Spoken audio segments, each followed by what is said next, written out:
All right, everyone.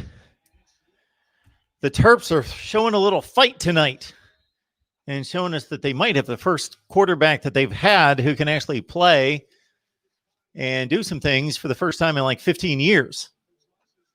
They've got some life, but they also have an issue in that they just took a big sack with 7 and change left in the game. Minnesota down big early, has taken a commanding 38-21 lead, now 38-28 with the Talia Tagovailoa latest touchdown pass to Dante Demas and PJ Fleck and company in decent shape, but we still have a game at 38-28. Of course, this is a huge field goal to get Maryland within one score. Mark Rogers TV, the voice of college football, as we go to break on the worldwide leader for sports. Worldwide leader for college football, the worldwide leader of sports. Here at Mark Rogers TV, the voice of college football. For those of you who joined our watch party on Patreon, thank you. It was fun. It was great. Sorry that it ended so abruptly. I did pay the light bill. Who was asking about that? Phil? Yes, I got the light bill. We clicked the wrong me. When I say we, I'm not the British Empire. I clicked the wrong box, and I ended us abruptly, but we still got in 2 hours and 45 minutes, and it ended just a few minutes early anyway. So here we are with 7 minutes left of a pretty good ball game on a Friday night in the Big Ten. Maryland jumped out 21-7. Minnesota scored 31 consecutive points. Now Maryland's responded with a touchdown from Talia Tagovailoa. And as I asked our voice of college football community on Patreon, when Mohamed Ibrahim scored 4 touchdowns in the first half, that the record is 8. I thought it was 7, but I still had all the other facts straight. I was quizzing everyone on who has scored the most touchdowns in NCAA history. See if anybody has that without looking it up. Of course, you can look it up. Anybody can look it up. Does anybody out there know who has scored the most touchdowns in one game in NCAA history? It is a Big Ten player. That's my first clue. That was my first clue to everyone on our watch party tonight. We missed you at our watch party. Sign up on Patreon. Join our watch parties. Also, exclusive live streams per request. Exclusive live streams per request. So I also remind our Patreon members, you get exclusive live streams per request on Patreon. Also, the insider look at what this is all about, what we're doing, what the vision is, what the objectives, the goals, the analytics. We will provide all that. And also, you get my predictions. You also get, which I need to remember now that I've made them to post them to Patreon tonight, you get my predictions. First losing week of the season. We're in week 9. So not too bad. My first losing week was last weekend. We'll bounce back, of course. And then, of course, Steve Merrill with his lock of the week. And Steve Merrill from Pro Sports Info also with betting advice. And we're going to bring more and more of those type conversations to you on Patreon. So I believe if you go to Patreon, just search Mark Rogers TV, you go right there. The Amazon link I'm hitting all the pitch man during the break of the football game, hitting all the sales pitches right here. Amazon, it's easy. You shop Amazon, use the link in the description section of any of the videos. It's the same exact experience. So you might as well just do the same thing that you always do, but help us build the vision here at Mark Rogers TV, the voice of college football. All right, Maryland's down 10 with 7+ minutes left in the game, going for a long field goal. He's got it. So we've got a good ball game going here. Minnesota earlier in this half had a 7-minute drive. They will try to do the same here to run the clock out. And for those of you who thought, well, Maryland lost to Northwestern by 40, so they're going to lose this game big, and Minnesota was an 18-point favorite, it doesn't look like that's going to come home for Minnesota, down with a 7-point lead, having to win by 18. Probably not going to happen. So Maryland fans who took the points, you're in good shape. You are in good shape. I did not predict this game. As has been customary, I'm getting to my picks late Friday night. So I did not predict this game. Maryland now has 557 yards of total offense and Minnesota 414. Talia Tungavailoa, if you've watched the game, he's been impressive. Maryland still can't play defense. They haven't been able to play defense for about as long as they've not had a quarterback, for about 15 years, pushing 20 years. Ralph Friedgen's tenure peak right there in the early 2000s was the last time we saw sound, really good, top 25 Maryland football for an extended period of time. Okay, so Minnesota gets the ball, trying to avoid blowing this game after having a 17-point lead after trailing by 14 with 31 straight points. You've arrived at Mark Rogers TV, the voice of college football, and you know that. And I will check out the live chat. Amazon, Christmas is coming. Check out Amazon. Grab the link, use it, and you help us build the channel. As George pointed out last night, if you buy like $1 million, I get like 13 cents. I think that was his math equation on that. All right, let's pull it together here. Roger joined our watch party, I believe rather late here, a bit difficult to follow. You're not kidding. So 4 o'clock this afternoon, we did a live stream here, Miami live stream. 6 o'clock SD1 college football channel, we did a live stream there at 6. And then on Patreon for the watch party, now back here for the call-in show. So everybody keep that in mind, that every Sunday and Friday on SC1 College Football. Follow me there. I had to talk to a lot of people I wasn't comfortable with since I'm shy, and I had to talk to a lot of unfamiliar names in the live chat over at SC1 College Football. So if all of you come on over, then you can make me feel more comfortable. Minnesota's going to have a 3rd and 7. So Minnesota has too much offensive talent. I know that they've run it down their throats tonight, but after it didn't work on first down, I would have liked a little bit more of an aggressive play call there, because now they're at 3rd and 7, and they may turn it over to Maryland here with 5 minutes left. This could get interesting. Good Big Ten game here.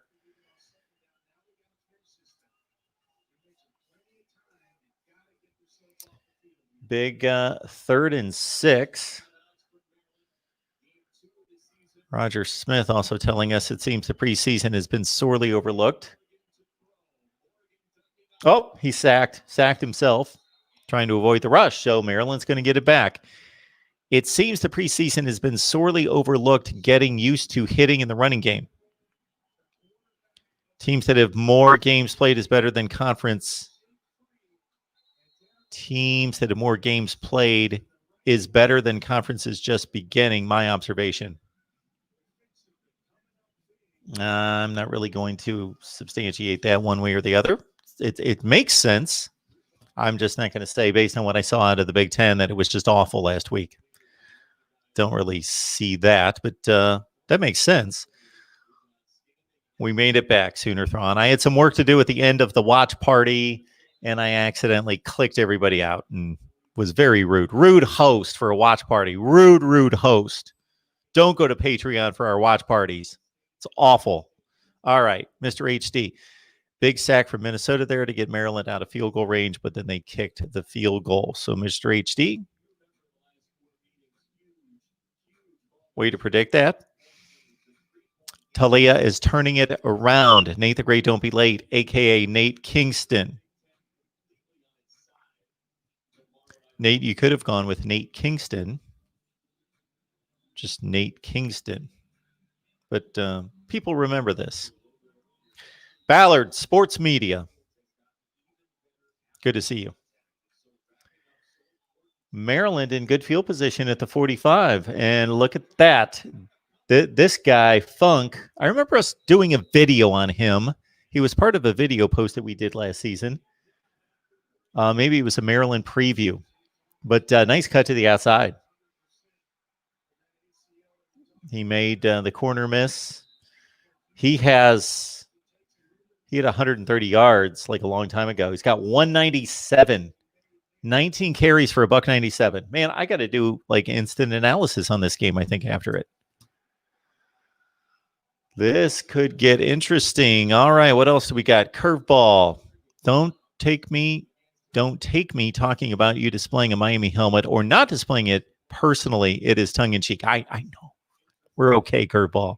I'm sorry that I acted like I was taking it so seriously. So you were being tongue-in-cheek, and then my response was tongue-in-cheek. So we're good. We're good. We're good. But Jack, not an Ohio State player. For my trivia question that people are just joining us, we've got a tie game as soon as they kick the PAT. This Funk kid has 220 yards rushing tonight. So our evaluation of Michigan may change. Let's not discount what Michigan was able to do against Minnesota, but let's understand that all that rushing yardage that Michigan piled up, Maryland's doing the same thing tonight. So my trivia question came to mind that with Mohammed Ibrahim scoring 4 touchdowns in the first half for Minnesota, he was on pace to tie the 8 touchdowns scored by a particular player that is the all-time record in college football. So my first hint was he is a Big Ten player. He played at a Big Ten school. The player with the all-time record with 8 touchdowns. Roger, thank you so much for reminding everyone to hit the thumbs up or down as appropriate. I think the thumbs down help just as much, I think. But we better not chance it. Just hit the thumbs up. 20 rushes for 216, 10.8 per carry, 1 touchdown. He's automatically on my Heisman list. Chad Henne did not score 8 touchdowns. That would be scoring, not passing for. Chad Henne. Take out the E, put in an N, Nate. You'll be all set. Maybe we'll do this more often. Throw out some trivia. Ballard is not impressed with Talia. I knew he wasn't as good as his brother. Well, his brother, hey. His brother was the best quarterback in college football, generally. Like, he was in the top 3. So I understand. He was the 5th rated quarterback coming out of high school. His brother was 1. So let's pump the brakes on our criticism of Talia. So Minnesota 38-38, 3:38 left. A lot of 3s and 8s there. So Ballard, I get your point. That was his first start ever. 0-3, and he doesn't have the kind of talent around him. He's got 1 or 2 pieces that are pretty damn good, but not close to Alabama playmakers. Not being too critical, but something must change with the Maryland offense. They're scoring 38 points tonight, and maybe more. I think the Maryland offense has been just fine. They've got like 650 yards of total offense. Jack, as a Michigan fan, It is for sure not a Michigan fan unless it's one of those teams in the first half of the 1900s, or not a Michigan player that scored the 8 touchdowns. All right. Dependent fanatic. Minnesota doesn't look as good as people thought, including me. Maybe Michigan hasn't been challenged yet. I think we can take both from that game. That Minnesota is not the team that they were last year. I did not expect them to be, but that Michigan also went up there and kicked their rear ends. All right. Minnesota's got the ball.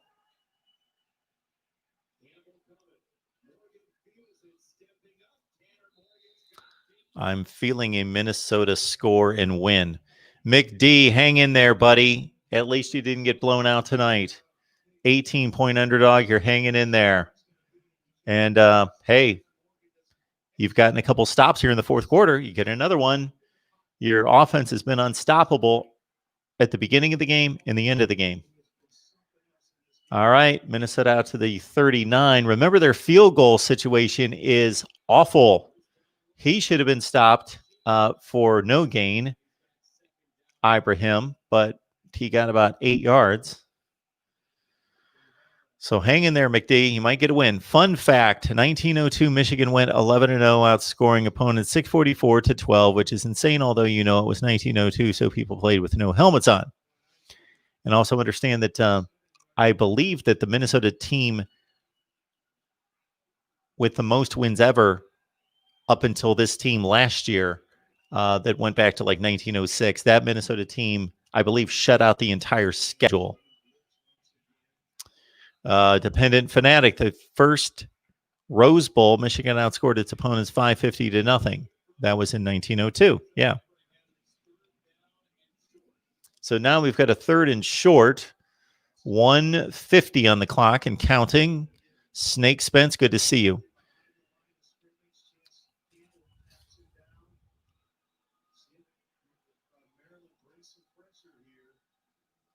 Hey, Cheryl, good to see you. Our ace moderator, Cheryl, is in the chat. So behave. That means behave. Cheryl is watching. All right. 3rd and 2. Huge play, and they go with the run game, and Maryland stopped them for nothing. So you have to punt. You cannot go for it here. Minnesota is going to have to punt. I don't know. They're looking at the sideline like they're going to go for it. I think you punt. Although their punters, I know their punting situation is a wreck, but like nobody on the team can punt 35 yards. Really? Nobody? Mr. HD, Funk reminds me of Brian Leonard from those Rutgers years. Yeah? Is this in running style or tone of skin? Because he reminds me of John Capoletti, or he reminds me of Tommy Vardell, or he reminds me of, well, not Christian McCaffrey. Not quite in that league, or really any of the other players we just named. Maryland is back. No doubt. We were talking about some Maryland football during the watch party on Patreon. So Maryland and Rutgers combined record since they joined the Big Ten, it's like 3-100. Okay, here we go. Yeah, they're going to punt. You got to punt. That's a serviceable punt. It's not great. Back to the 19. There was a flag. All right, Cheryl, I sent you an email earlier today. Hope you got it. I believe I did. I will get to it. Thank you so much for doing that, Cheryl. So I want everybody, if there's anybody else who is a designated moderator, which would be Melissa May, NBA fan, Michael Hogue, Lord, Cheryl, Trevor Emmerich. I might have missed somebody. That's pretty much it. Just send me an email. I want to get you an email of various things that I would like you to pop.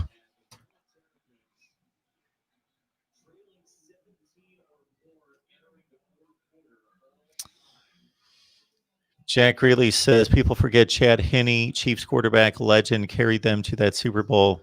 Huh? Chad Henne, Chiefs quarterback legend. I'm lost, Jack. I'm lost. I'm lost. Chad Henne, Chiefs quarterback. Chad Henne, Chiefs quarterback. I'm lost.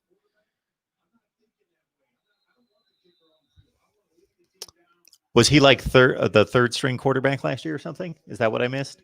That he was actually on the Chiefs roster? I didn't know that. All right, Maryland's out to the 31. They've got a minute left. They're going to have to hit a big play here. They do have one timeout. James Franklin's nowhere to be seen, right? Les Miles is not near this game, is he? Okay, we might have some competent clock management, although it is a Mike Locksley game. Big play. Huge play. Talia Tungavailoa, Ballard. I told you. I'm just saying he can play. Not saying he's Tua. I think our standards seem to be a little high, but if he can give Maryland capable quarterback play, and he's more than capable, he's good. He's good. He's a good player. All right.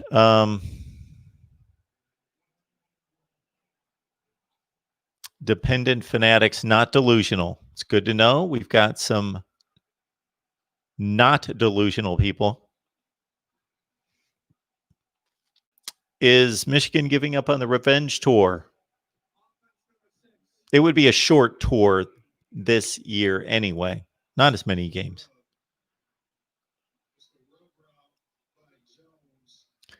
Okay, Mr. HD, got it. But did you look it up? We didn't want people looking it up. Anybody can look up anything. You don't need to know.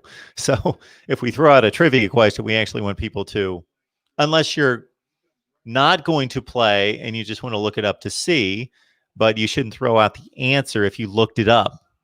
Get it? Like you could ask me, who's the monarch of Arabia? And I have no idea, but I could look it up, kind of thing. Uh-oh. That would possibly be, I guess he got it back to the line of scrimmage. So what happened there? They called a penalty. Shoot, I missed it. They got the big completion. Obviously, that didn't count because now I'm seeing a 15-yard penalty at 2nd and 25. Shoot. I was running my mouth and I missed what happened there. Okay. Anyway, yeah, so Mr. HD, again, for future reference, but if you got that, you're amazing. I guess I'm amazing too, as well, because I already knew the answer. So they're their own 45. So yeah, they obviously didn't get that completion. Okay. Dependent fanatic, no shirt or paraphernalia, Cheryl. I don't know what you're working out there. You guys keep that between you two. All right, very nice. Maybe a little wager going there. Brody, why does it seem like Minnesota staff doesn't trust Morgan throwing the football? I know. But it looks like it's going to work out. Oh, just missed connecting. Just missed connecting. That would have been game-winning field goal range. Wow. They've got two really good receivers. They've got the 5-star Raheem Jarrett and Demonte Demas here. Dante Demas, excuse me, 7 for 101 and a touchdown tonight. Minnesota's horrible.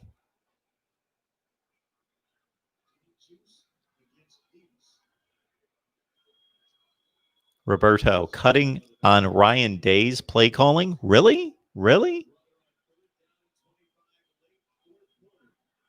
Okay, now we've got about 4th and so you got to decide what you're going to do. So you've got, they're just going to let it go, aren't they? They are just going to let this go. 4th and 15. Yeah, that's a bit much. Field goal's too far. You let it run out. And we are going to, as it's stated elsewhere, another broadcaster. This could be another trivia question. Who says this? We're going to overtime.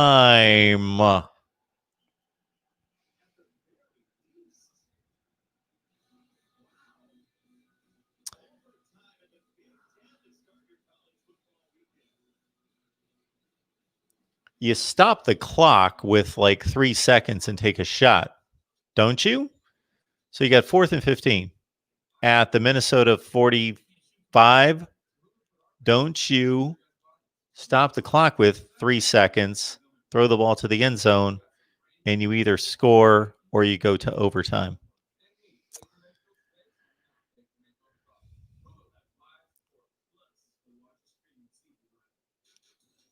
Maryland's a big factor, Troy. Do not underestimate Maryland and their pull here. We got McD and we've got McD.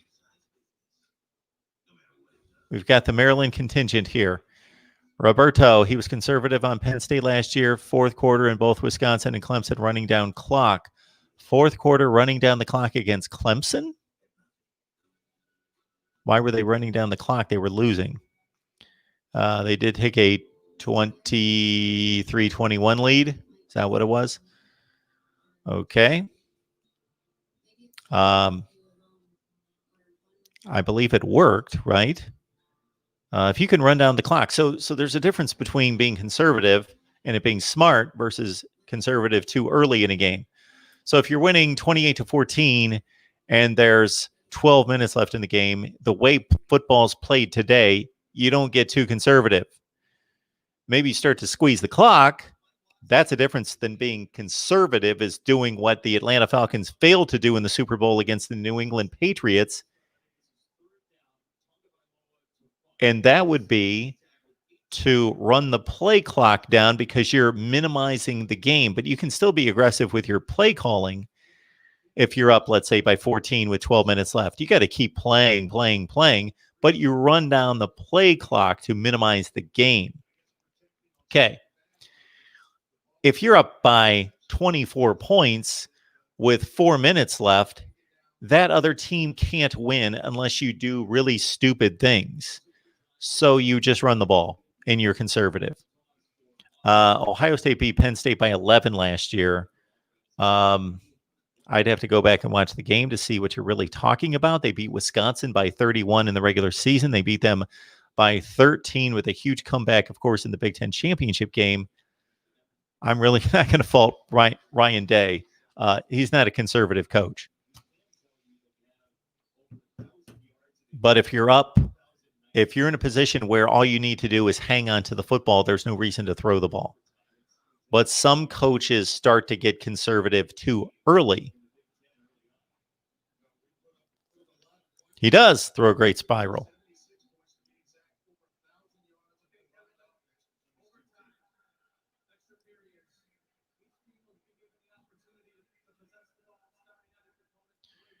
Dependent fanatic, I thought the Big Ten would be scary, but now it looks pretty easy for Michigan and Ohio State. The game is back. 1 week, dependent fanatic. Just remember, it's only been 1 week.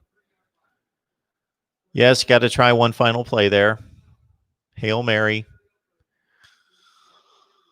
Mark, do you think Steel Chambers needs more carries? I know that I'm hearing that from other people. If I see the lack of running production continue like it did last week against Nebraska, I will say yes. For right now, I'm good with Trey Sermon and Master Teague.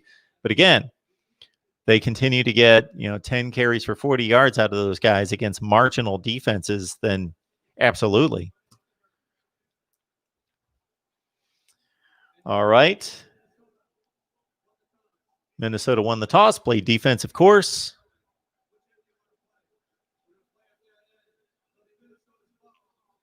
The quarterback's arm was definitely strong enough. Talia can wing it.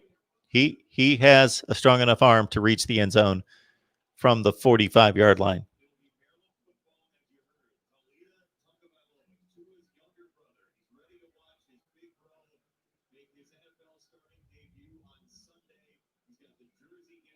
Hey, Nicholas. I believe Nicholas is coming over from the SG1 College Football live stream and joins us for the first time.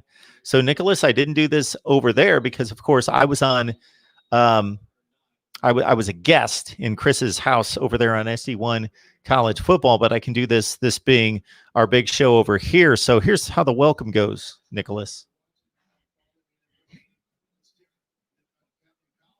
Welcome to Mark Rogers TV, the voice of college football. Would love to know how long you've been watching, which I believe is about 15 minutes, and who you root for, which has to be, I'm believing, Michigan or Michigan State.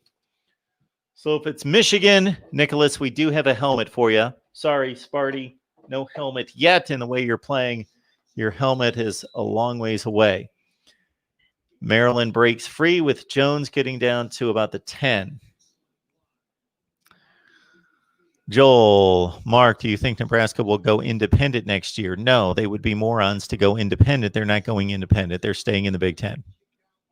They don't like what's going on. Certain factions, meaning Coach Scott Frost, meaning the chancellor who always backs him up in the AD. But no, they're not going anywhere. They are making money in the Big Ten. They are making money. Roger Smith, we all remember the prevent defense of Jim Tressel. We all held our breath, but he won as much as anybody in college football. Jim Tressel's career, I think, is probably undervalued by most. He had a dominant run at Ohio State. He had a dominant run there. An incredible run. So we've got a 2nd and 9 in overtime.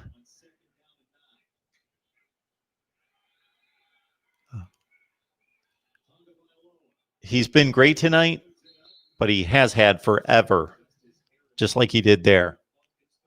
Like he could have taken like a pitcher's stride to throw the ball in the pocket. Sooner Thrawn, well, the Fenway Bowl got canceled. We're sure going to miss a crappy bowl in cold weather in a small baseball field. That would have been cool, though. Come on, Sooner Thrawn. That would have been fun. I love those. I love the Pinstripe Bowl at Yankee Stadium. It's just a different looking setting. It's cool. And that was on my list to go through the bowl schedule.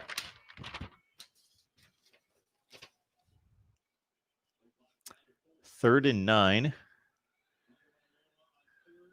And there he goes. Nope.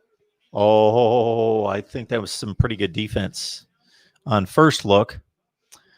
Roberto, I meant about 10 minutes left in the game against Clemson. Ryan clocked it down to 4 minutes and came up empty, never going up tempo.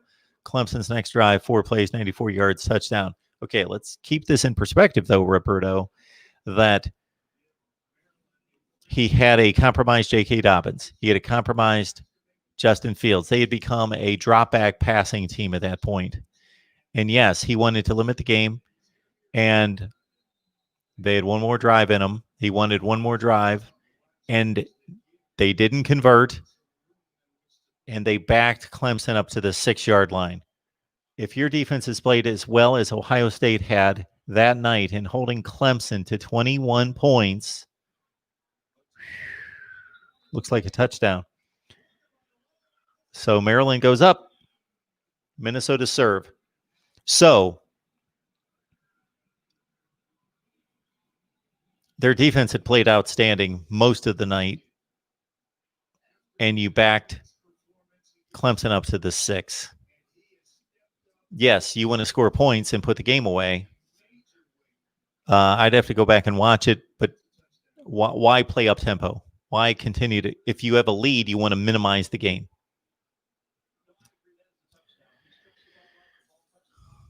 The analytics and the metrics would tell you that if you have even just a 2-point lead and there's 10 minutes left in the game, that if you can, I'm not talking about being conservative in terms of play calling. I'm talking about being conservative in regards to running the number of plays that you want to run. That if you minimize the game, the less number of plays run with the lead, the less chance that you will give up the lead. He is the real deal. Boomer. I like Ryan Day and the way he's aggressive. However, I'm surprised Scott Frost didn't punch him for scoring a TD with 20 seconds to go, being up by 28. Well, Ryan Day did apologize after the game, and it was a stupid thing to do. Good to see you, Nicholas.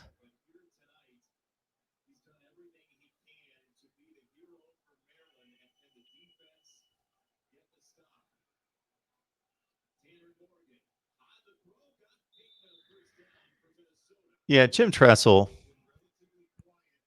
took over a marginal program. Well, it's better than marginal. A decent program, a top 25 program, but not an Ohio State program. Of course, won a national championship with an undefeated team that won 13 consecutive games with no bye weeks and beat one of the great teams of all time. And then he went on to go to BCS games just every year, except for 04. They went to a BCS game every year. They won the Big Ten every year. And I hear criticism that Jim Tressel lost BCS bowl games. Jim Tressel was, I believe, 5-3. I'd have to count them up. 5-3 in BCS bowl games. So he won the national championship. Then he won the Fiesta Bowl the next year. Then 2 years later, they won another Fiesta Bowl.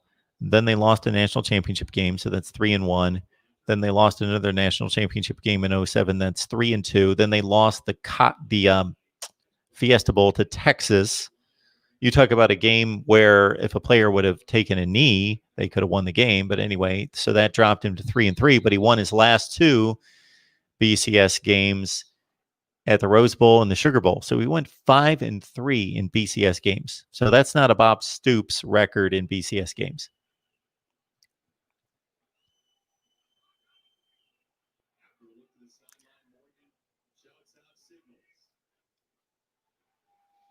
Boy, this would be a bad loss for Minnesota.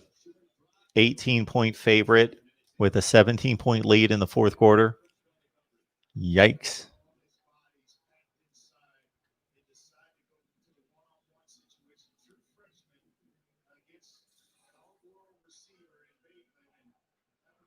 Well, Sooner Thrawn, if you're looking at what counts and what doesn't count, they're pretty much all worthless bowls, but I still love them.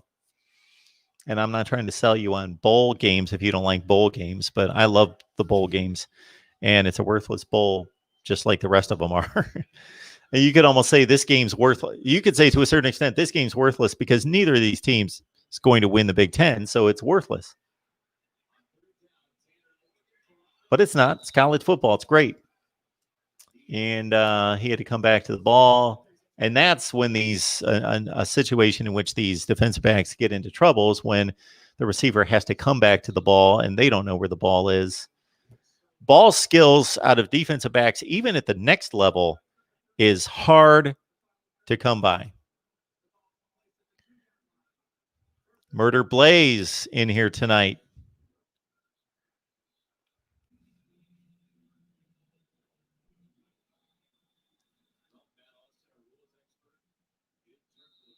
Mr. Civics, does my opinion of Michigan change based on what's going on here? Slightly. I think with every time we get new information, then we reevaluate.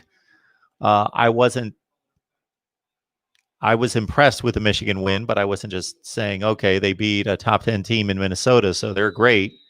We go to another overtime. If they make the PAT, that burned Pitt this year. That burned someone else too.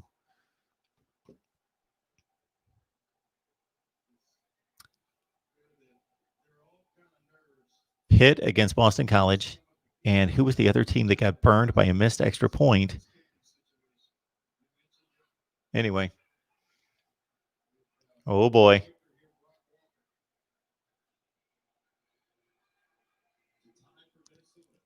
Oh, he missed it. There you go. There you go. Minnesota's 0-2. There you go. There's our next missed PAT that ended the game. Oh, boy. Oh, boy. It should have never gotten to that point with a 17-point lead in the fourth quarter.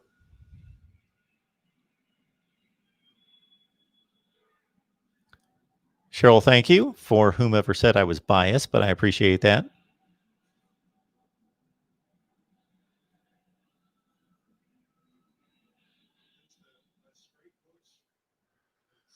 Sooner Thrawn is telling us that Colorado is starting a guy at quarterback who was a safety last year. His name's Neuer, is his last name.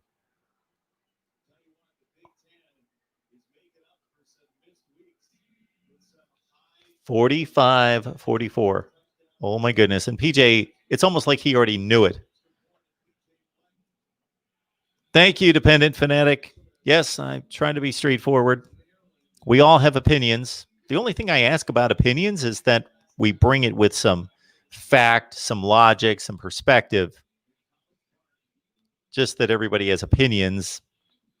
So everyone does, and everyone is not necessarily valid, but everyone has the right to have an opinion. It's not necessarily a valid opinion. There has to be some perspective given. So somebody could have, look at this, Maryland had trailed and lost the game in which they had trailed by 17 points or more entering the fourth quarter 71 consecutive times, which for Maryland football is probably the last 71 games they played.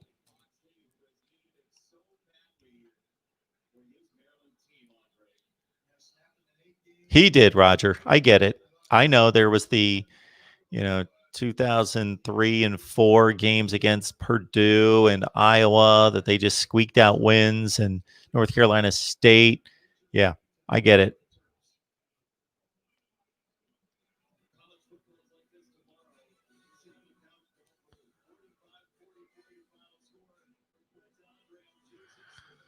Razorback fan number one, if Northwestern is your best defense, that tells me all I need to know. I don't know what that's in response to.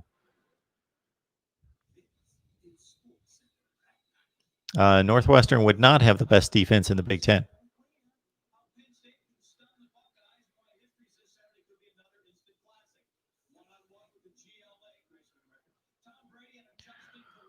Auburn sucks in bowl games, according to Florida Gators Nation. Well, they lost one last year. They lost one in 2017 to UCF, of course. 2018, where did they go in 2018?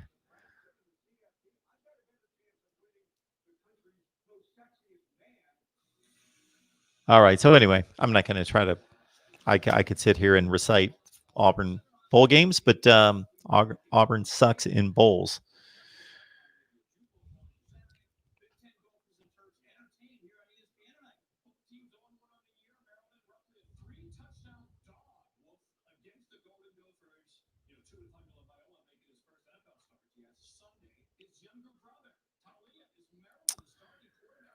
John Sarian, sometimes D-backs just need to turn their head just a little to avoid a lot of the PI calls. Yes.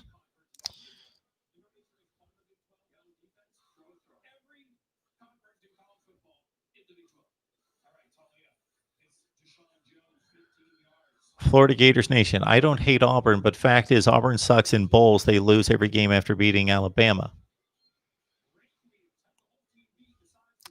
Under Gus Malzahn in 2013, they lost the national championship game, of course, to Florida State. In 2014, they lost the Outback Bowl to Wisconsin. There's another year in there in which they beat Memphis in the Birmingham Bowl. I think that was 2016. As mentioned, they lost to Minnesota last year, and 2 years before that, they lost to UCF in the Peach Bowl. I'm not recalling the 2015 game and the 2018 Auburn games. I'd have to really think about it.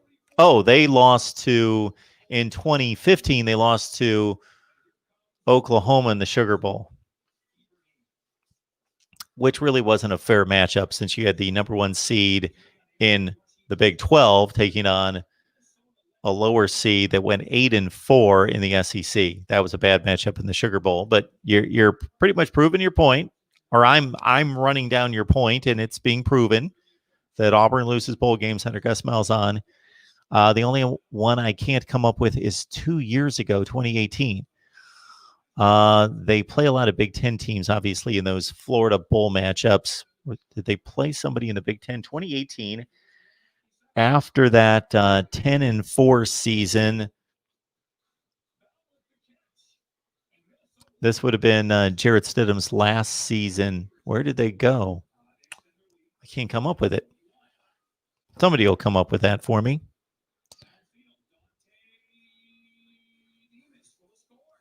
Yes, extra eligibility for everyone.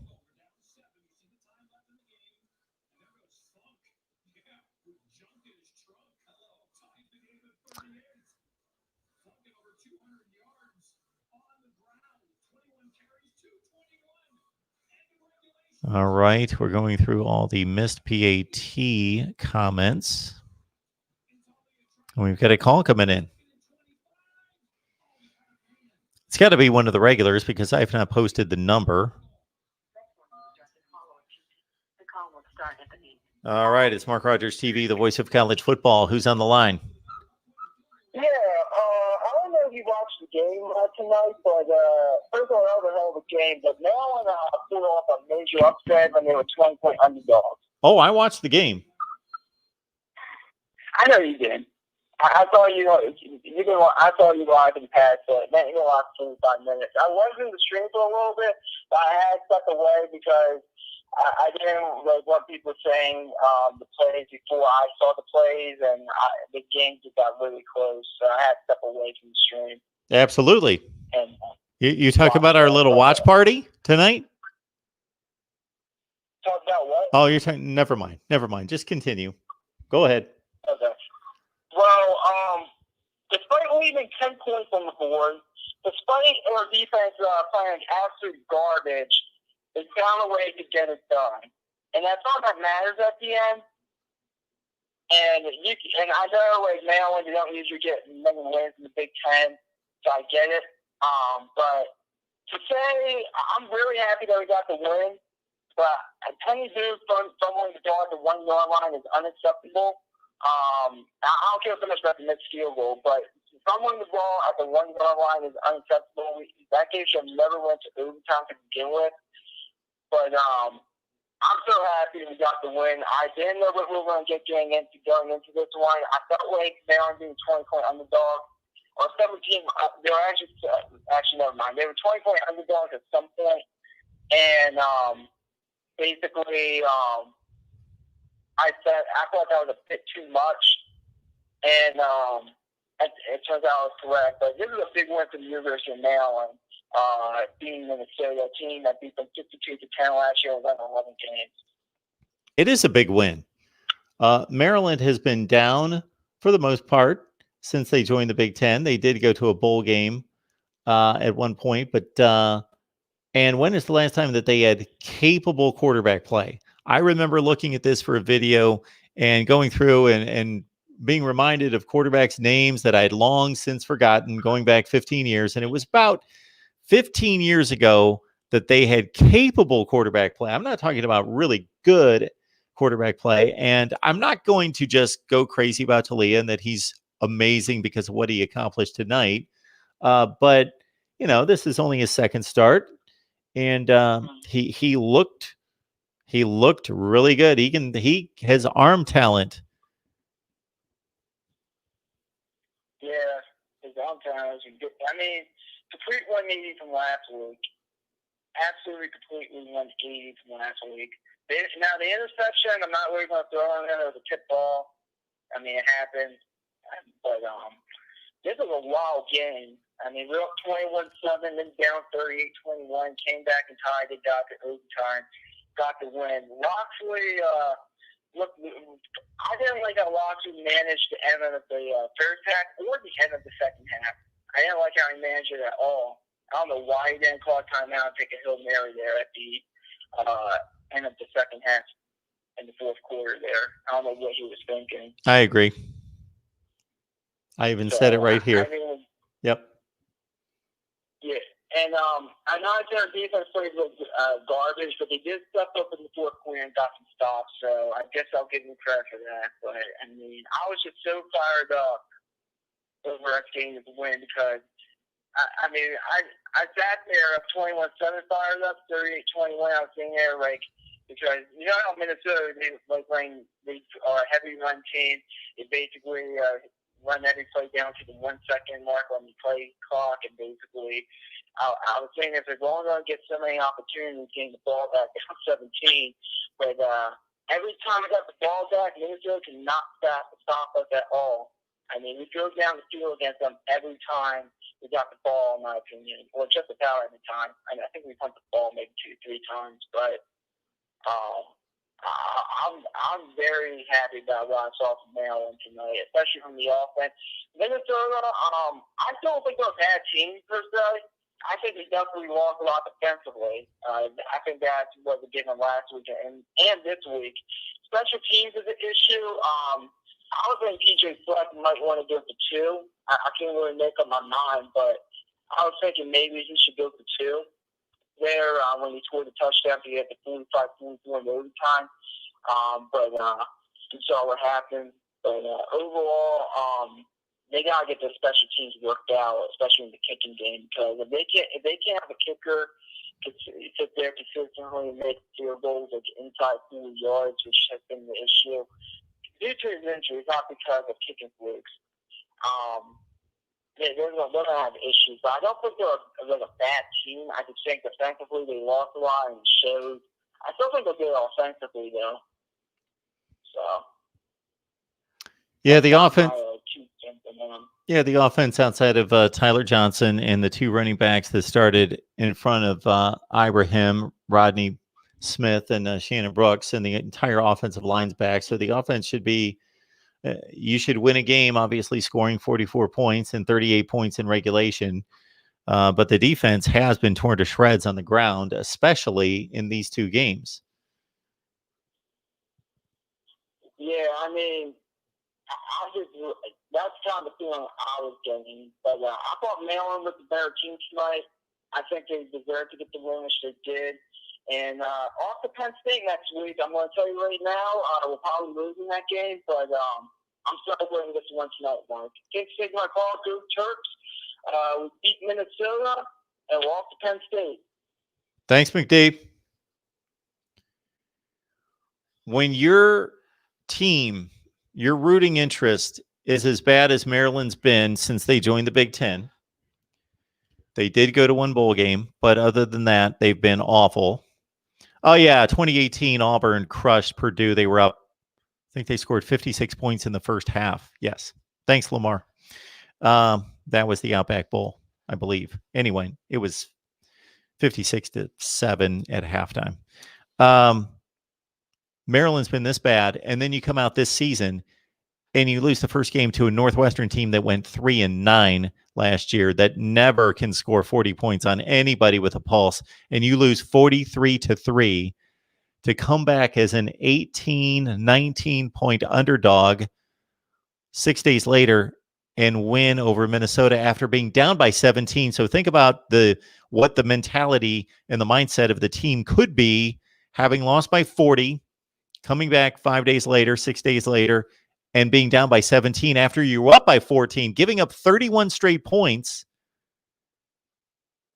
losing by 40, giving up 31 straight to be down by 17 that you could just give in. And so this is a bigger win. I'm not saying that this is going to catapult Maryland into the stratosphere, but this is a big win for Mike Locksley and this program. This is the biggest win that they've had in several years. Mark Rogers TV, the voice of college football. Who's on the line? Mark Rogers TV, the voice of college football. This is Dave Greenfield. How are you doing, sir? Hi, Dave. I'm doing well. What's going on? Not much. I was kind of hoping you'd bring back that nice suit you were wearing the other day. You look really good in it. I appreciate that. I hadn't had that thing on in forever. But, yeah, we dusted it off. It just came to mind that I thought, hey, if I'm going to be unleashing our big live schedule, why not do it in style? Very dapper, Mark. Very dapper. Appreciate that. Just wanted to give you a call on some thoughts tonight. You know what? Minnesota, I just don't see it this year. I was high on Minnesota. In fact, if we get picks, I might have picked Minnesota to win the West, but not good tonight, blowing that lead. I don't know what your thoughts were, but yeah, it could be a rough year for the Gophers this year. What do you think? Yeah, it could be a rough year if you can't punt or kick. That's difficult. And then if the other team doesn't need to go to the air, which of course Maryland did. Maryland did whatever they wanted to. They threw for 400. I don't know what they ran for. Funk had 220 something by himself. So they had 700 yards of total offense, close to it. So we saw a Michigan team So I was impressed and touted the Michigan running attack after watching them against Minnesota, after Michigan could not run for more than 3.5 yards per carry against Iowa, Michigan State, Wisconsin, and Ohio State. And then they rip up Minnesota for 8.5 yards per carry. But Maryland did the same thing. So, yes, Minnesota's rush defense is especially awful. And their offense, despite having everyone back except Tyler Johnson, is not as good, or wasn't against Michigan. It was tonight. They did enough tonight to win the game, or you would have thought. But I picked Minnesota 6-3, I believe was my final record. 5-3 in the 5-3 in the 8-game regular season. I was going to ask you what your prediction was. I didn't remember. I was just going to say, from an offensive standpoint, they looked good tonight. I mean, if you had told me they would have scored 38 points, I would have thought they would have won. And, I like Morgan. I like Ibrahim. He's a good little running back. I mean, I like, Bateman's obviously a top-notch receiver. So, from an offensive personnel standpoint, I think they've got it. It's just, defensively, they just can't stop anybody right now. I mean, if Maryland's doing that to them, when they face some of the other better offenses in the Big Ten, I would think they're going to be in pretty much trouble, don't you? We're still talking about Minnesota. Yes, I don't think there's any question that they're in trouble. Yes, they can't stop anybody running the ball. And they can't punt or hit a field goal or a point after. Yeah, the special teams definitely let them down tonight, too, as well. You're right. Good point. Hey, I was going to ask you about that Georgia-Kentucky game tomorrow. Do you know the line on that one? 17 is what I had. Okay. So, Wilson is out at quarterback, which I don't know whether that's a good thing or a bad thing for Kentucky. But I could see Georgia covering that tomorrow. What do you think? Oh, I could see them covering it. Sure. I could see them covering. That doesn't necessarily mean I'm going to predict them to cover, but sure, I could see them covering. Yeah, I just wonder how explosive that Kirby Smart offense is going to be. And he's still going with Stetson Bennett tomorrow, as far as we know, right? Yes. Okay. That's what he has stated. It's amazing to me. I was listening to Uncle Lou the other night. He's got 2 quarterbacks on the bench that are probably better than him. I mean, do you get that, Mark? Oh, well, we kick that around all the time. So, yes, I did an audio podcast with that's coming out soon. That's going to be available every Monday. But I was asked that question, and I think in quarterback competitions we see all the time where the more talented player doesn't necessarily come out on top when it's close in talent, but let's say one quarterback, more so than any other position, of course, because of the cerebral nature of and the leadership component and the decision-making required, that a lesser talented quarterback will win the job because they have leadership intangibles. They make the right decisions. They make the right reads. They're all the intangibles and tangibles line up with them outside of the physical skills, but not where there's just this enormous disparity between talent. And right now at Georgia, they've got 5 quarterbacks, and all of them are more talented than the guy that's starting. That there's something wrong, just outright wrong there. It's such a shame, Mark, because they're wasting so much talent. I mean, I honestly, I would say I feel for Georgia fans. A good friend of mine is a Georgia fan. But like I told you, I mean, it's the number 1 roster according to the 24/7 Sports Composite when you look at recruiting rankings over the last few years. But to just, not get the quarterback right and waste all that talent, it's just, it's mind-boggling to me. I'm sure it is to you. Well, I don't know that it's that mind-boggling. They're still an excellent team. They're still finishing in the top 3 or 4 in the country every year. They just haven't had a dynamic offense. And I think before this year, it's been more play calling and concept. And this year, it's more that they're playing a quarterback that should be playing at Northwestern or Missouri or somewhere. Yeah, that's a good point. I don't think he's necessarily Georgia material. That's a good point, Mark. Yeah. By the way, I listened to Steve Merrill's picks the other night on your cast. By the way, I like that segment that you do with him. That's Thank you. Good work, by the way. Appreciate that. I just want to say that. Yeah. Yeah. We're going to have it back on, and we're actually going to I've had him on in years past where we've just talked about different betting strategies and concepts and techniques and so forth. So we talked about cutting a segment here soon where we'll do more of that. Yeah, so that's going to be like an every Friday type thing? Yeah, we do this and have for the last few seasons what we're doing, but I'm saying we're going to do more conversation. Okay, that's cool.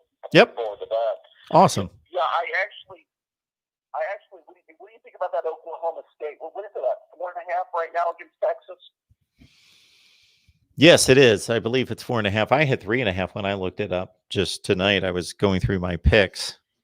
So I whether it's 3.5 or 4.5, I'm liking Oklahoma State last year in that game. I'm done with Texas. There's another coach, by the way, that's wasting talent, by the way, is Tom Herman. Like I told you, Mark, he's on borrowed time. I'm telling you, he's on borrowed time. I mean, he'll get through this season probably because of the COVID, you're right. But, I mean, he's already losing the number one quarterback in the state of Texas in 2022, possibly, to the Buckeyes in recruiting. So, I mean, yeah, I don't think it looks good there. I'm liking Oklahoma State in that one. What do you think? well, I'm going to have my picks when I work those out. So we'll get those posted. Yeah. Those are pretty much my thoughts in regards to predicting the game. But Oklahoma State is the best defense most likely the best defense in the league.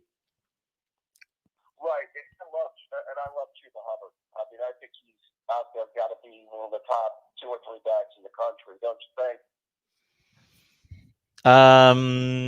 Top 2 or 3. Sure. He's in the top 2 or 3 or 4, something in that range. Yeah. Yeah, he's really good. Hey, one last thing I want to ask you about. We were talking about that Wisconsin-Nebraska situation with, the game being canceled this week because of the COVID and the players. I wanted to ask you about that. Because we were talking about how Nebraska at one point had enough players to where they could have gone and they could have. Oh, I'm sorry, Wisconsin had enough players to where they could have gone and they could have played the game, but Alvarez made the decision, and the coaching staff made the decision not to play. Yeah, so I have an issue with that. Yeah, I do too. So go ahead. So are we saying that in any particular other season that if a team does not feel comfortable playing a game, that they can say, well, we're not going to play this week? The Big Ten set down very stringent guidelines to say if these guidelines aren't met, then the game's going to be canceled. Well, the game's not canceled based on those guidelines. Why can Wisconsin just say that we're not going to play? Right, that's a good point. And James brought this up on his podcast the other night. Is there a case that can be made that this is a legitimate forfeit? Is that what you're going with your opinion here, Mark? Yes, I do think that, and this is easy to say in hindsight, and with all the missteps that the Big Ten has made, I measure my statements in critical and urgent and difficult situations like this. Because on one hand, I say, okay, well, there's a reason you're in charge, whether that's a commissioner or an administrator. There's a reason you're in charge and getting paid the big bucks, and you wanted this. Therefore, you should be anticipating difficult situations and should be prepared. On the other hand, should be some leniency given to and some forgiveness for, okay, things happen that were out of everyone's control and could not be foreseen and those sorts of things. So I try to take a balanced and measured opinion when it comes to that, not holding people to some ridiculous robotic standard that you get everything right, but at the same time to understand, hey, if you're the best in the business or near the best, and therefore have elevated to that role, then this is when you are needed to be a leader or needed to have foresight. Well, I guess in this case, the Big Ten should have foreseen that there could be a situation in which there were issues with one of the teams, but not enough to have met or passed that threshold of their standards, but that particular team, coach, athletic director would decide not to play, and that they would need to say, make a determination and decide that and communicate that before it happened, not during the situation, but when they announced and laid out the groundwork for all the programs in the Big Ten to say, if this scenario comes up, then we will determine X, Y, and Z. We will determine, okay, you do have the right to cancel and not forfeit the game. Or if you do cancel the game, then we are going to force you to forfeit the game. But I'm sure that they didn't make that determination or communicate that. Right. And I know you're trying to be fair, and I get your point. That's a good point. Just a couple of things. First of all, the Big Ten having foresight and handling the situation the right way. I think you're whistling past the graveyard there, Mark, because they don't have a good track record when it comes to that. The second point I would make is this. I mean, bottom line, it looks a little fishy when a football team has enough players to play a football game. And you know what they say? Well, they're down to their fourth string quarterback. They're without X amount of players, which is still enough to play, but they're out without X amount of players. And on top of being down to their fourth string quarterback, they're without their head coach. And we're going to conveniently decide to just not play this week. I mean, you get my point? Absolutely. You know, it just, oh man, this whole situation. And then, you know what, the last point too, real quick, that I was going to make is, I think that the Big Ten, just bottom line, and you may have done this in your discussion of evaluating the Big Ten schedules, is just got something for Nebraska that's just not good. I mean, to go ahead and schedule them Ohio State, Wisconsin, and then is the third game Penn State? Yes. They had on their schedule? Yes. Okay. To catch that right off the rip, the first three games, obviously, I think they're trying to send a message. Then on top of that, Nebraska tries to find another football game this week. And, of course, who's going to quash that right away? The Big Ten.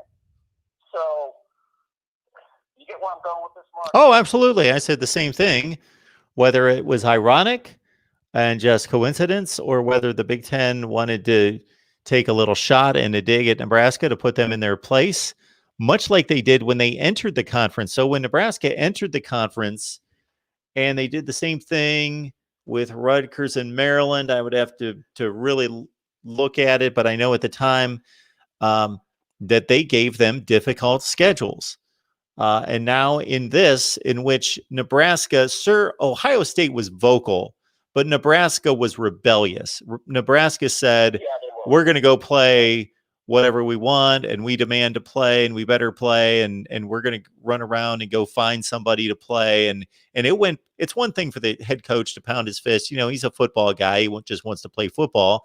But for it to come from the chancellor and the athletic director as well, yes, the Big Ten doesn't want to be called out. They're not used to having member schools rebel. They're used to everyone falling in line and serving the greater good, or what is perceived to be the greater good. So they are not used to a school like what happened with Nebraska at the ranks of chancellor and AD actually rebel and say, we don't care what the Big Ten's saying. We're looking for games. Right. Yeah, well, I mean, they're looking at revenue, too. I mean, they're yes. looking to find an opponent, play games, try and get revenue, and go that route. I mean, obviously, that's a big part of college football. We all know that. I just, the way it just continues to just, irritate me beyond belief, the way the Big Ten is handling this situation, has dealt with this situation. even now and then obviously going forward is just, like I said to you the other night, all these teams are just a few tests away, and then the 21 days thing will come up and bite them. And I'm just hoping that my Buckeyes are not affected by it. I mean, to be fair, Mark, I hope that no teams are affected by that. I said that in the chat last night. I was not, really happy to see Clemson affected by it. I hope all these teams are at full strength and, the COVID doesn't come up and bite them. But, apparently, it has. And, that's the world we live in. But it is just so interesting, as I told you the other night, to see how certain conferences deal with it. You have 4 conferences dealing with it totally different than one other conference. And, I think that speaks volumes, don't you?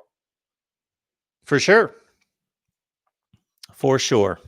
All right, my friend. Always a good talk with you. I'm going to try and get some wagers for tomorrow.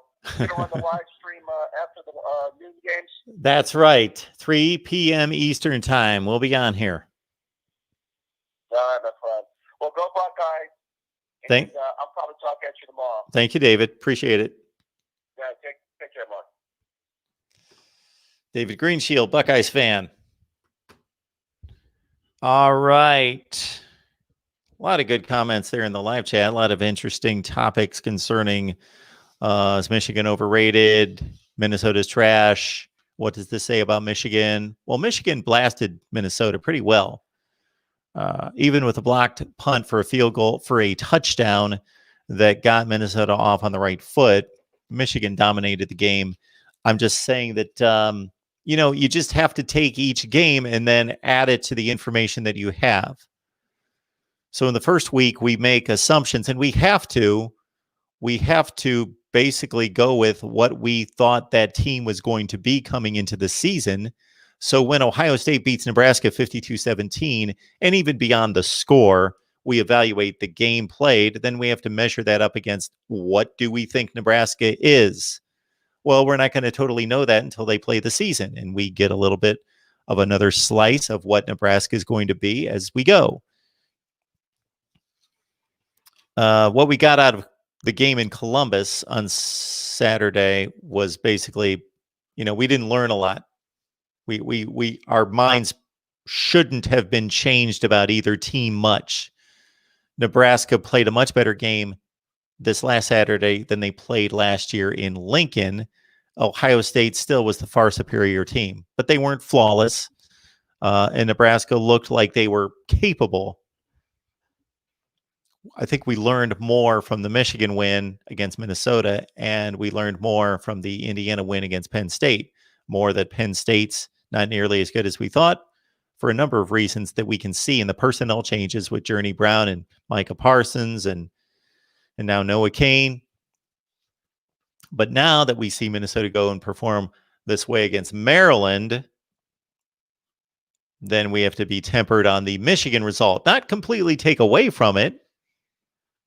That, okay, well, this means Michigan's really no good because Minnesota's no good. But we have to add this into the equation. We add each game into the equation of measuring these teams. And once you get 4 or 5 of these games against somewhat quality competition, we were on a Miami live stream earlier, and I made the point that it's difficult to evaluate Miami based on what they're supposed to be. So we know they're better than Pitt, Louisville, Florida State, Virginia, that they're not going to just annihilate most of those teams, although they did Florida State 52-10, but basically they beat them, and they beat them by a couple scores, and they're decidedly better. Miami played the number 1 team in the country, and a team that is generally considered to be a top 3 team in the country. So they played an elite, and they got blasted, and they weren't close. And then they play a bunch of top 50 and 60 teams, and they're beating them by a couple scores. So it's tough to evaluate Miami because we know they're not elite. So they didn't do anything against Clemson that I really was surprised by. They weren't good enough for that game. But now they're doing things and playing games against Virginia and Florida State and Louisville and Pitt that I'm pretty much determining, well, this is what I expected out of them as well. They're better than those middling teams in the ACC, but they've got nobody to play in the middle and have not through 6 games. It would be nice to say, Miami, go play Michigan. Miami, go play Notre Dame. Miami, go play Auburn, or somebody that's somewhere in the middle to see how good they are. And we could possibly get that against Virginia Tech and against North Carolina. The only reason I bring up Miami in this discussion about Michigan and Minnesota and Maryland and Northwestern and these teams and how good they are is that Miami's the classic example of, after 6 games, I can't get a hold of how good they are because I know they're not as good as Clemson. And I know they're better than Pitt and Virginia. But where are they between that?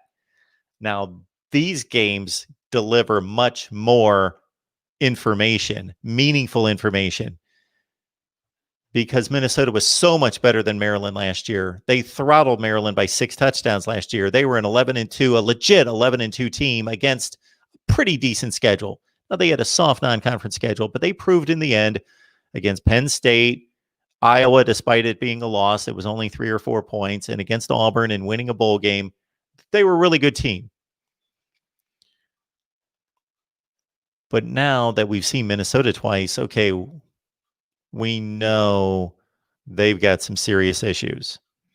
And PJ Fleck, still the man, still doing the job there overall, but he's going to take a dip in the year after the. Now we'll see long term if he's still on the ascent.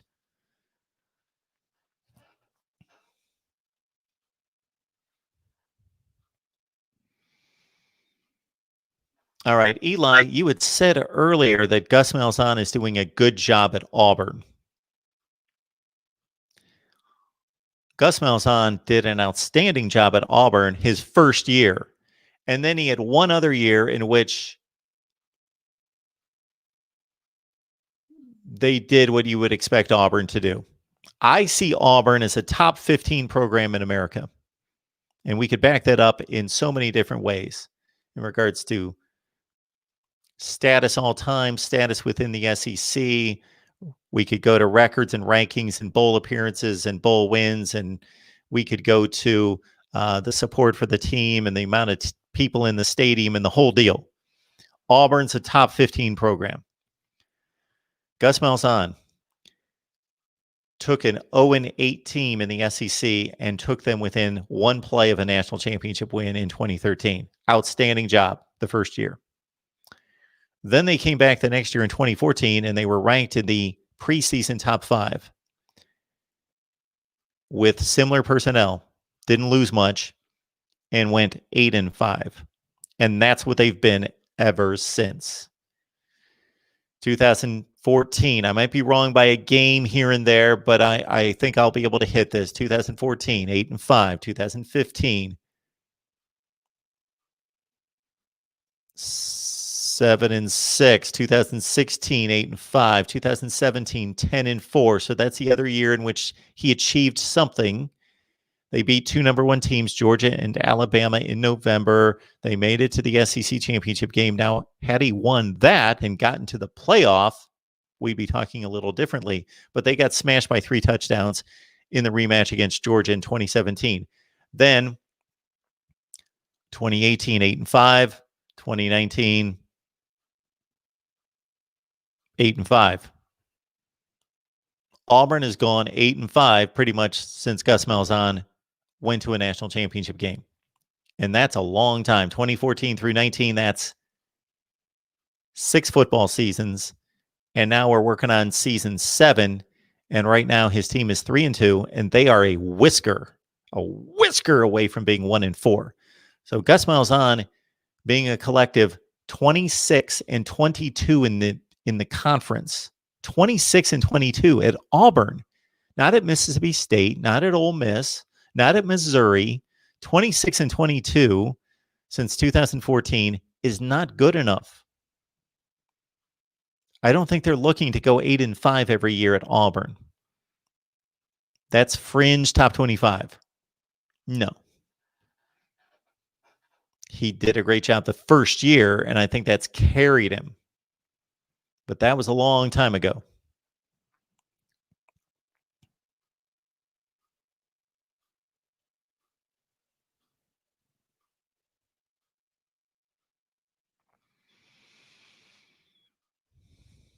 Joel, I don't know what's going through Urban Meyer's mind. I would think we can have all sorts of speculation and arguments about his physical status. Put that aside, and I would have no doubt that Urban Meyer would want another challenge.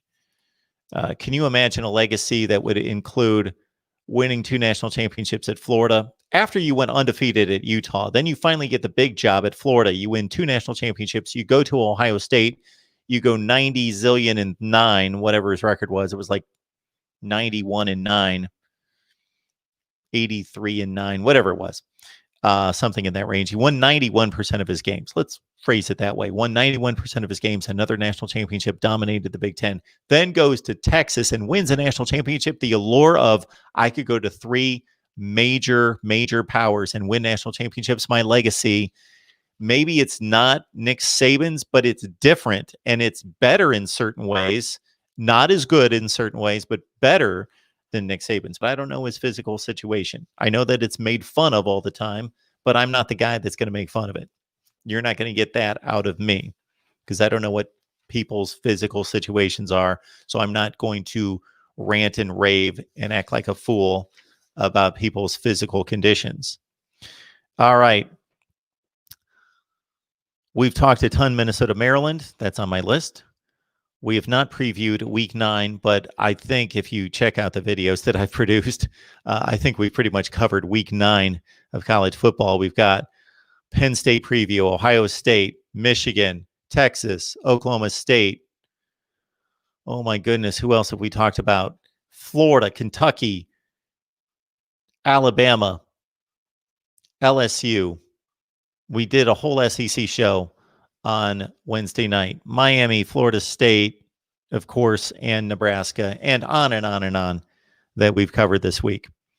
Of course, we did a immediate live stream. Once we heard the news on Graham Mertz, we went live. We were right here for you. And as soon as we heard the Trevor Lawrence, I was in the middle of a Miami live stream, going to have a 1-hour break before another record. But we heard about Trevor Lawrence last night, and boom, we were here. And I want to thank you for all being here, getting the notifications, coming on. We had a great crowd for both the Graham Mertz and the Trevor Lawrence news. Check out the video that I posted. It's probably about 10 videos ago now, but it was just a few days ago. Check out the video where I deliver the live lineup programming schedule that we are delivering. So please check that out. I'm not going to go through it right now. Just check it out. I posted it on the community page, and I posted a video. It's only like 3 minutes long, but I run through what you can expect here in terms of live streams. And somebody new to the channel just asked in the live chat about live streams, whether we do this all the time. Yes, we do. We do it all the time. I've done so many live streams just in the last 3 days. My goodness. I think I sat here from like 3 o'clock until midnight on Wednesday. All right, Patreon. Check us out on Patreon. You get an insider look. You get predictions from me. I'm not an expert. I'm not a handicapper, an odds maker, but I make predictions and they work and they win, and you would win money if you follow them. I'm not suggesting that, but I'm just saying you get my predictions. It's all for fun. But we bring on the handicapper, the odds maker, Steve Merrill from Pro Sports Info. He talks it up. He gives you a lock of the week. And we also get the insider look, you exclusive live streams per request. We did a watch party tonight. It's a great time. Patreon, look that up and search Mark Rogers TV. Amazon, it's down in the crawl there. Shop Amazon, use the link. I know Christmas is coming. You probably haven't thought of it. I haven't either, other than because I've got the Amazon link. Otherwise, I don't shop for Christmas until the week before. But please, whatever you're doing in shopping Amazon, please use the link that we provide in the description section of any of the videos. Grab that link, same shopping experience, and you help us build the channel. All right, this is very important. I have people that pretty much almost every day somebody will say, do a live stream for, do a weekly show on. And so right now we do weekly live streams with Florida State, Ohio State, Miami, and Nebraska. Why did we add Nebraska? They're not very good. Why did we add Nebraska? You know why? Because somebody came to me and said, Mark, if you do a Nebraska live show every week, we will get it sponsored. I guarantee you, I will get you a sponsor. Will you do a Nebraska live show? And I said, well, I've got to go find some people that I can bring on to talk Nebraska football. But if I have to, I'll do it by myself, and I'll just make sure I watch the Nebraska game every week and prepare and deliver competent Nebraska football talk. But fortunately, we got a few folks to come on from Husker Hype and Gray Peterson from Husker Online. And so I had somebody come directly to me to say, I'll get you a sponsor. You do a Nebraska show. So I'm telling anybody out there that wants a particular show, the best way to get that done is go give me a sponsor, because we've got to make revenue. So go get a sponsor. Either if you own a business yourself, or you know someone who owns a business that would make sense in a particular part of the country, or when I think about a sponsorship, I think college football apparel would be the obvious choice. That that you talk about a target audience for college football apparel, this would be the one. But anything. So I'm asking you that if you'd like a live show specific to your team or any team, give me a sponsor, and we'll make it happen. All right, let me get through the any other comments we need to get to. Any other comments? I'll remind everyone that the super chat is on as well. That's just a way for you to help us build the channel. Many of you don't know this, but some of you do. I quit my job at ESPN a month ago. I resigned after 19 years because it came down to a decision between ESPN or here. And I would rather be here talking college football with you. So that was the choice I had to make. I couldn't keep both. That was not allowed. So I am here after 19 years at ESPN. Pension, the 401k, all the benefits, all the stuff. We're here. So we need to make this happen. So I'm going to be fully honest, unless something changes my mind, I think I've got 1 year in me to give it and grind it from 7, 8 in the morning until 2 in the morning every day, and just blast away and try to make it work. Marketing, branding, all the things that you have to do, social media, and talking to you and knowing as much as I possibly can about college football, which I did already. But to make this work and make it happen. Otherwise, then I will run down to the local gas station or grocery store and get myself a job. But I think we've got 1 year in us to make this happen big. So I appreciate that. Cheryl, thank you so much for being a great moderator. As always, Murder Blaze, thank you so much as well. The likes, based on what I hear out of the big YouTubers, you need the likes because the likes mean that the algorithms at YouTube love it and they will push your videos out there. Thank you, Dependent Fanatic. And that's one of the big reasons why we market and we push the great product that we have on Patreon. And as some of the people, including David Greenshield, who just called, would attest to, we have fun over on Patreon, watch parties like we had one tonight, and also my predictions, and of course, Steve Merrill from Pro Sports Info with his betting advice and his lock of the week. So you can make up that $5 very easily, that 15 cents per day. And that would be great. Dependent Fanatic, thank you so much. Yeah, share the videos on social media. So all of you guys have your Facebook and your Twitter and whatever else. And I'm sure most of the people that you're in contact with have no idea who I am or no idea that we're here talking college football every day with you. So please share the videos out on social media and subscribe, of course. All right. Thank you so much, everyone. I appreciate it. Jordan, thank you so much. Thank you for the well wishes, everyone. And let's see, anything else? Thank you. Thank you. Joel, thank you. And as David alluded to, we will be back here after the noon games. So at 3 p.m. Eastern time, most of those noon games will be 5 minutes left to play, something in that range, similar to what we did with Minnesota and Maryland. I will be right here at 3 p.m. Eastern time on Saturday. All right. Enjoy the football. We'll see you soon, 3 p.m. Eastern time tomorrow.